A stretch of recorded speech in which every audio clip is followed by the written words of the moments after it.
I'm going to talk about the hinge position. This is an important position in or movement in weightlifting, but it applies to other sports as well.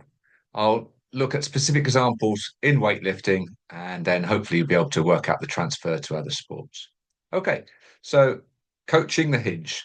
Here's the hinge position here with young Jacob showing that. That's what we're talking about. So when we look at weightlifting, if we just watch this exercise, it's called the snatch for those that you aren't weightlifters. And note the start position is in the hinge. Okay, so if we play this again, I will pause it here. And you can see here, this is the hinge position there. And receives the bar in the overhead squat. And then you'll see it again. There. Okay, so this is the hinge position we're talking about here. Like I said, for weightlifting, but it does appear in other sports. So how do we coach that? Adana there is making that look quite simple, but the snatch is a complicated exercise. So it's unlikely you're going to have success starting there. So we need to know what we're doing. If you just copy the blueprint, you won't know where to go next. So I'll try and explain the why of why we're doing this. So see if you can spot the hinge position in these different movements. The broad jump, sprint start out the blocks, and even this recreational badminton player reaching down with this racket.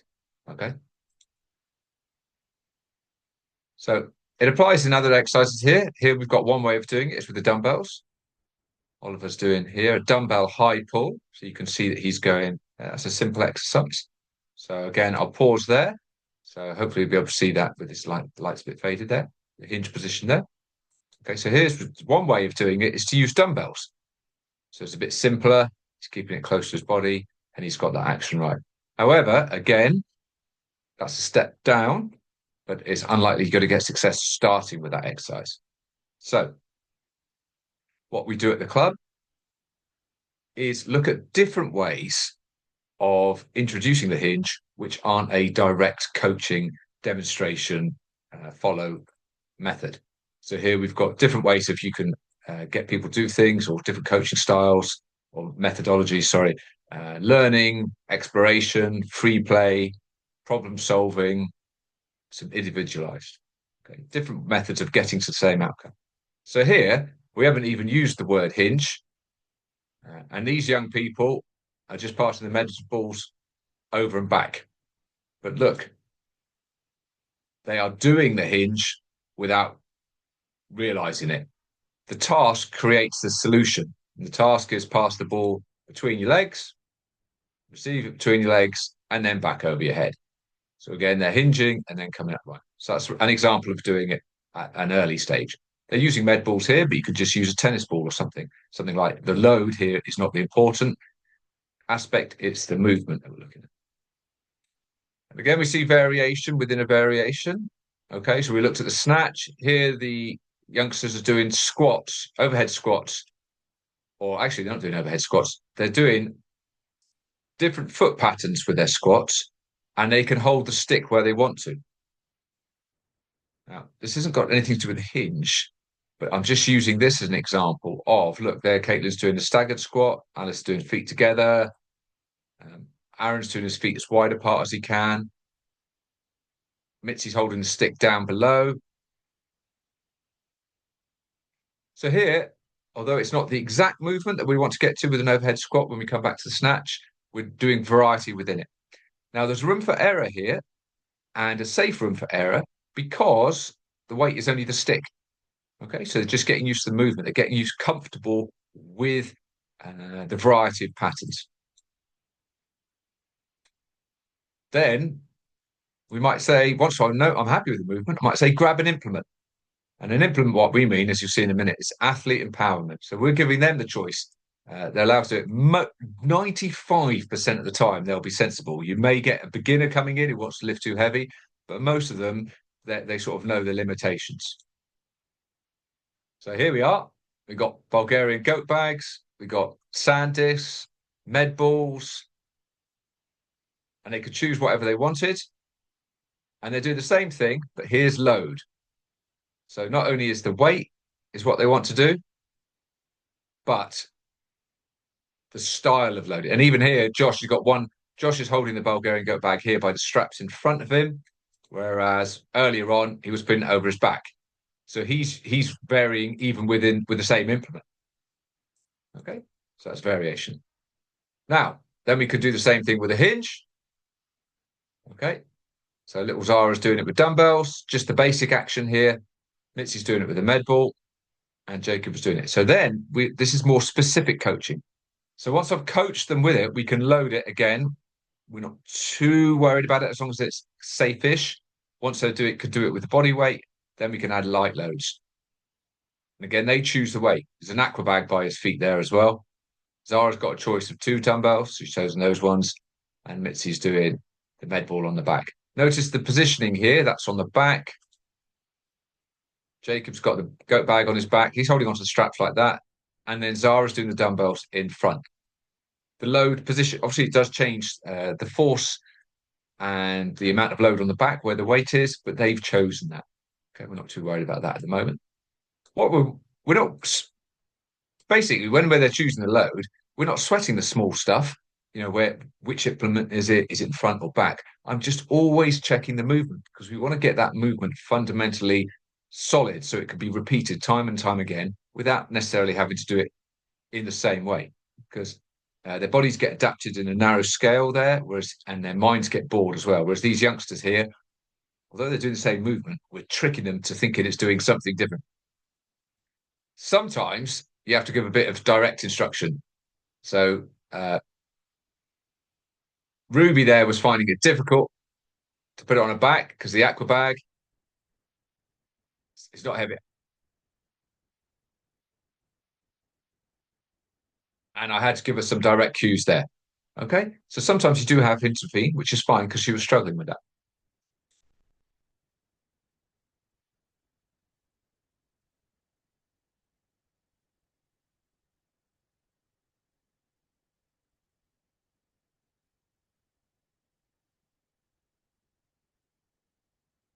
Learning is not linear. So to say that in week 1 we're going to do this, week 2 we're going to do this, week 3 we're going to do this, it looks good on an Excel spreadsheet or whatever planning method, but rarely does that look like it in reality. So if you notice early on, what we did was exploring the hinge. We vary the movements. I want them to gain confidence, one in the situation with me as a coach and this type of movement. Then we look at refining it, so we're making it better. Then we can load them. Then we can combine movements. You'll see that in a minute. Then we can refine the movements and speed them up. And then we can put some specific variations in there. Okay. We don't start with these variations and try and work backwards. All right. We start down here and then work our way around. Now, you might be able to leap or miss a couple of gaps depending on the athletes. You might be able to take a shortcut here and there. But if you're patient and we're in it for the long term, then I think this journey here is one that we found to be successful.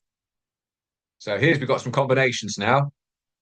So they're doing a squat with a partner there.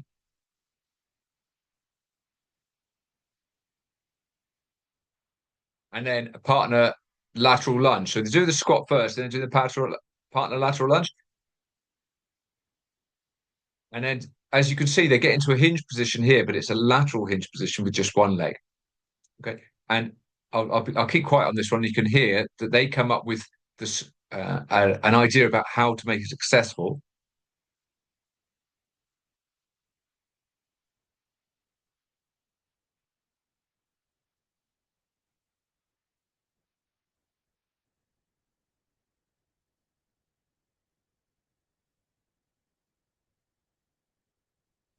So I don't know whether you heard that, but one of the girls said that you need tension in order for it to work. And tension and bracing, we might use the term bracing, but tension.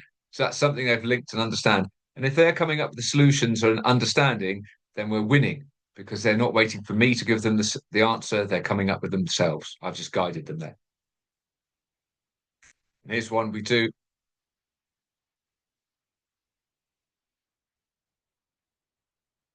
So here's one. We've got start with a hinge. We do an overhead press behind the neck, and then we do an overhead squat.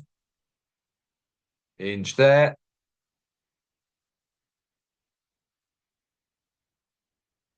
So Zara's making that.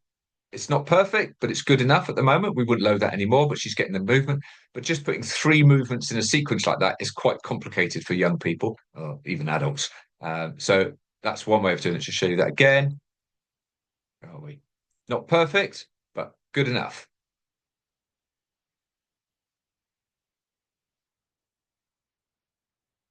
And in her mind, she's a brilliant weightlifter, which she could well be. But we're a bit, again, she's got confidence to do it. And we haven't started with that because it's quite complicated.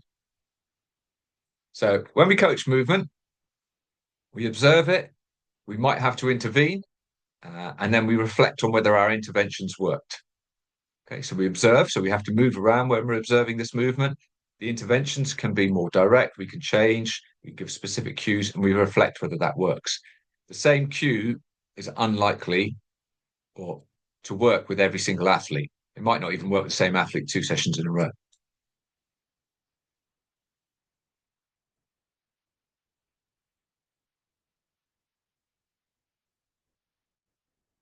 And then you see she's increased the load here with the sand disc, but that caused a less optimal movement pattern. Her heels came up. And then I gave her the cue of keeping heels down, but then she couldn't squat as low. So there she squats low. Yeah, yeah. Hinge is okay. Oh, there we go. And then you see the load comes, it comes forward. So there's errors creeping in there. So that's probably a bit heavy for her. Or she just needs practice on that. But then the load gives the feedback. That's a 3 kilo sand disc, so it's not a silly amount. And then we can practice there. But the movement with the stick was good. Errors start creeping in here, but the errors give us feedback that we can work on it and give another cue, intervene, like say, keep that disc pushed above your head.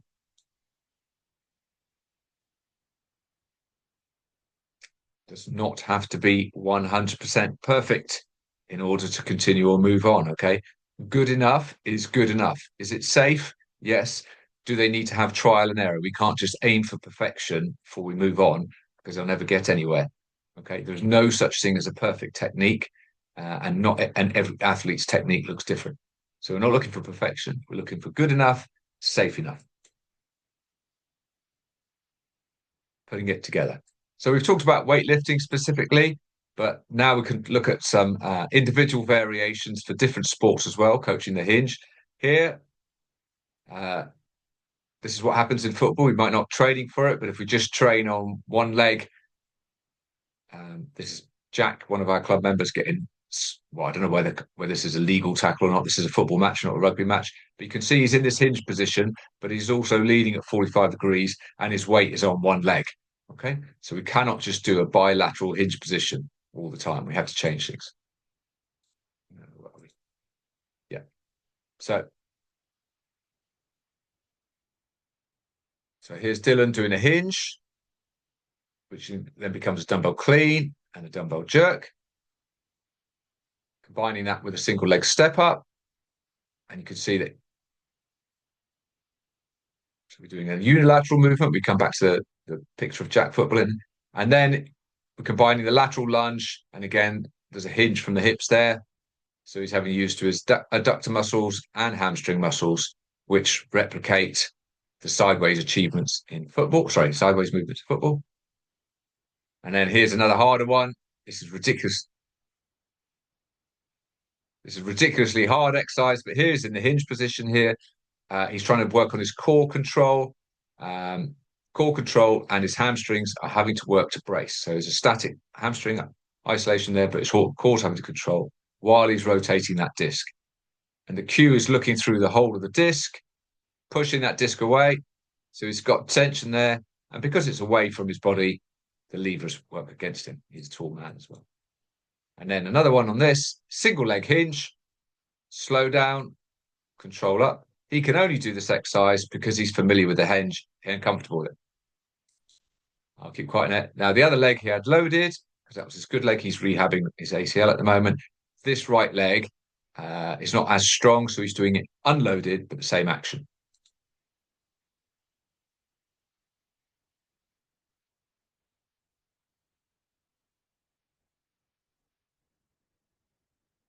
So, and you can see me asking him questions, see how it feels rather than dictating down. So it requires some, but we can't start with this.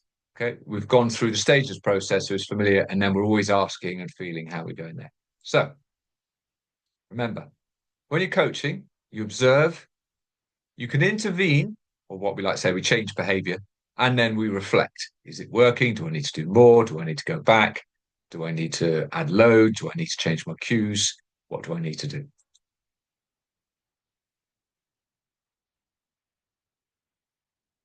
And it's a quick plug for my book, Coach's Corner.